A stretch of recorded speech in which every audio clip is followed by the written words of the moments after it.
light skinned brothers. Yeah, boy, we got something coming on. First off, Hold on with it, baby. Man, how y'all doing? how you doing, brother? I'm doing good. I'm solid right now. What's good? Yeah, man. Catch one of these corners. You can sit right here. Most definitely. Peter, what up, my boy? What's good, bro? What's good? I'm cool. You? I'm good. How are you? So, we're just gonna put it out there. They took off their medallions. I don't know if it's something that Dabo was like, look, Peter, TJ, man, we don't want to show that we're giving out NIL money, but I just want you to know it was from nipple to nipple. They ain't struggling to eat on Wednesday. No, TJ Parker, Peter Woods, man, thank you guys so much. Man, thank you. For joining us. An excellent year at Clemson. You know, you guys win the ACC championship. You know, fortunately, you lose early in the college football playoff. Your coach, Dabo Sweeney, has approached, you know, the portal a little bit differently than other coaches.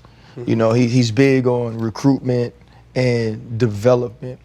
How do you feel that either helps you as a team or puts you at a disadvantage that you aren't necessarily, you know, adding guys, older guys, experienced guys every year?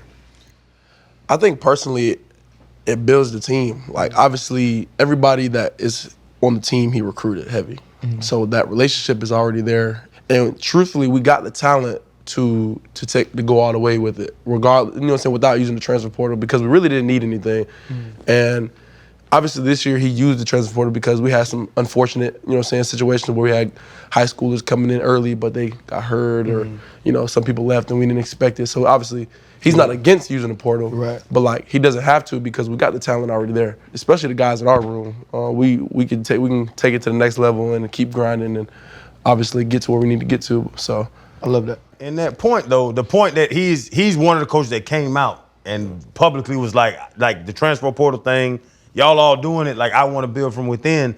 When you go to Clemson, do you have to have the mindset, like does it change your mindset? Because some of these dudes go to 4 schools in 4 years.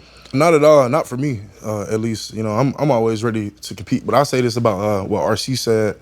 I think it speaks volumes about a coach who takes initiative and telling his players that I'm here for you guys and I brought you guys in here for a reason. Yeah. And that really makes you, I mean, you want to play for a guy like that. Right. And so that's kind of like where we are at in our careers. Like, you know, Coach Sweeney has invested so much into us in our time there, and the guys who have came in either before or after us. And so, you know, it creates a big family atmosphere when you feel like you owe something to a university who has poured so much into you. Yeah. It's not, you know, a lot of times you see college football, a lot of programs get a lot from players. The players don't really receive anything, but I think in the place that we're at, that we get poured into a lot, and that shows on the field and outside in life. Does that create a certain consistency or a culture there at Clemson where you guys are thinking it's Clemson against the world type mindset? Not really Clemson against the world, but I mean, y'all see the stuff. Everybody a little funky on what Clemson got going on, and we know that. But I mean, if you look at the statistics and the stuff that Coach Sweeney, even before we were there, was able to do, I mean, it's been ridiculous, just the consistency, and it's just because he never switched up, he never changed. And so me coming in as a young guy coming into the program, like, I trusted his vision wholeheartedly, and that's something that, you know, I still do. As a 5-star from Alabama, how'd you end up escaping Tuscaloosa to get over there to Clemson? It was tough, but the family atmosphere is just so captivating, man. I always tell people, because it's hard to understand when you never experienced it. But I've always told people, like, you just got to go there and you got to feel it for yourself, or it's just really not gonna hit you. From the outside looking in, it probably don't look like much, but when you get there and get around the people, bro, it's like they pouring something in the water around there, and they probably got me too, because I'm really bought into the vision. You know what I'm saying? You have to. And that's really what our whole team, our whole program is really built around, just everybody being bought into a vision. You know what I'm saying? Like, we're a player-led program. You know what I'm saying? Me, TJ, and some other guys, like, we take initiative on the front end, trying to make sure that everything's good, off season, everything. So Coach Sweeney gives us that type of power, and so that's just little stuff like that is stuff that, you know, makes our program different, I feel like. When the program works like that, though, there's an extremely large amount of buy-in that it takes, right? If you're going to be recruited here, you're going to be developed here, hearing you, like, they should just video you and just play that at every That's the recruit recruiting tape, yeah. at recruiting visits. But I would think I would be protective of that culture too, right? If you guys being leaders on the team, some of the best players on the field, I know on those recruiting visits, they turn to you. Yeah. How much harder are you looking at recruits that come to the school to make sure they fit the culture, not necessarily from an athletic standpoint, but from the personality standpoint, the characteristics that go into being a Clemson Tiger? How much input do y'all have on that with your coaches? It really depends. Sometimes you got guys who come in, they come from a completely different culture, and then they mold into kind of the good culture that we already established. Some guys, it all depends on like picking up habits. Some guys don't know how to work or know how to do extra stuff, you know what I'm saying? Because of wherever they from, they always been the big dogs. So when they come into college, like we try to guide the young guys the right way and try to mold them into the best person they can be, the best athlete they can be, however they can. So it's all about just getting established into the culture. It takes time for some people. Some people get it quick, some people it takes a little longer. So. Right. And with that, what was the biggest adjustment from high school to college? For me, it was kind of easy. I came from a powerhouse, so my head coach was offensive coordinator in Miami, Georgia Tech.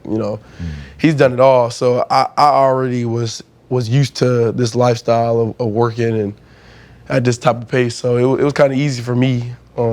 So my experience is a little different from everybody else.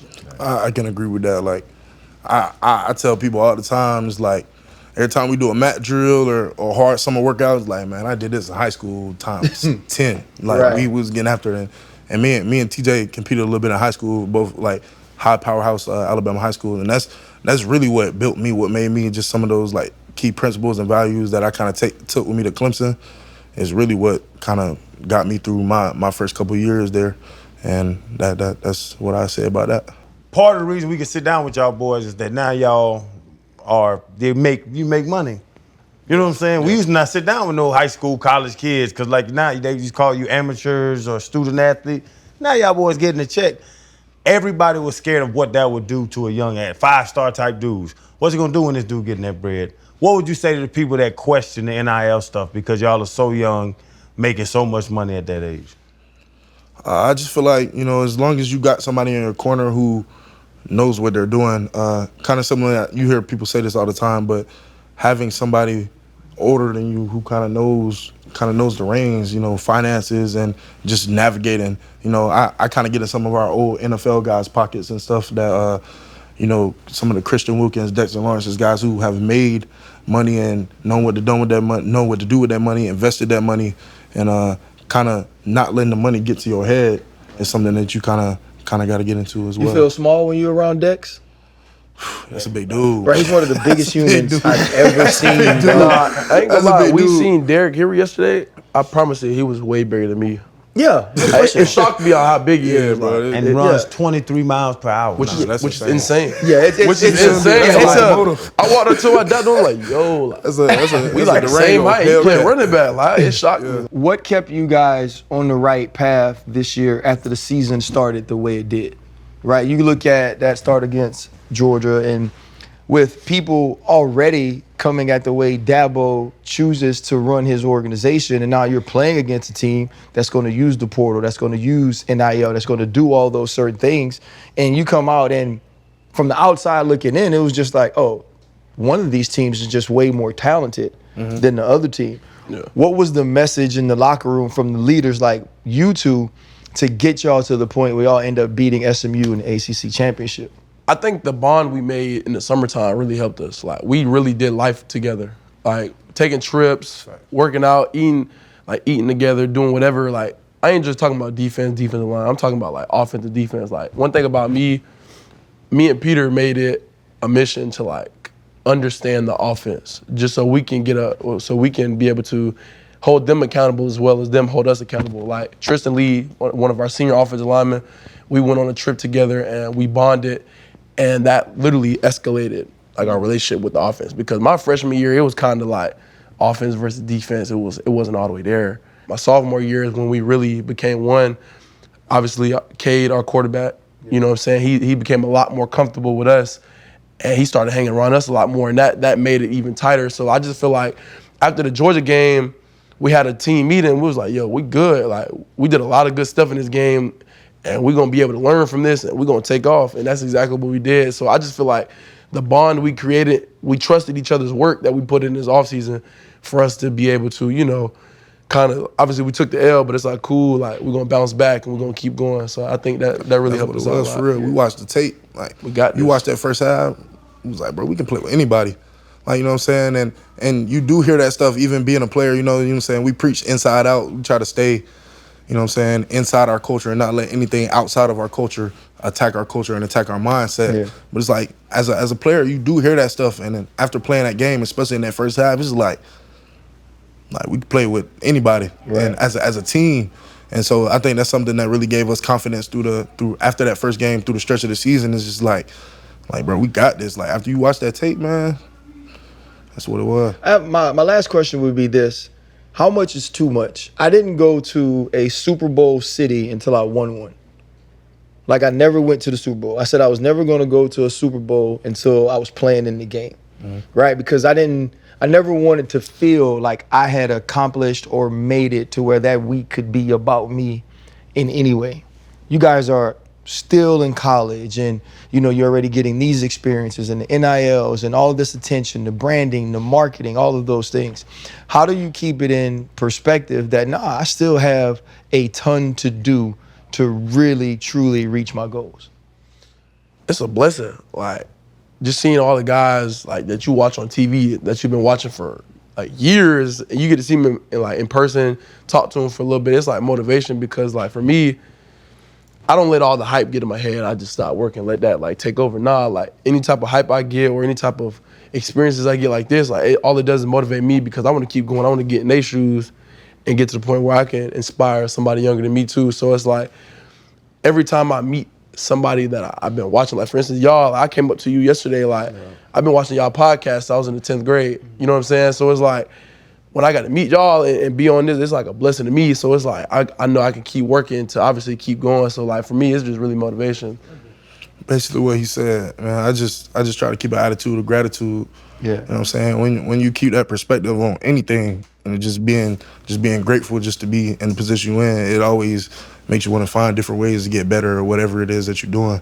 And so I feel like just being grateful to be able to play the game that we play, it's been great. It's been great for me, and I don't ever take none of that for granted, just playing this game. And that's what makes me want to get better every day, just knowing that, you know, this thing can get taken away from me tomorrow, you know?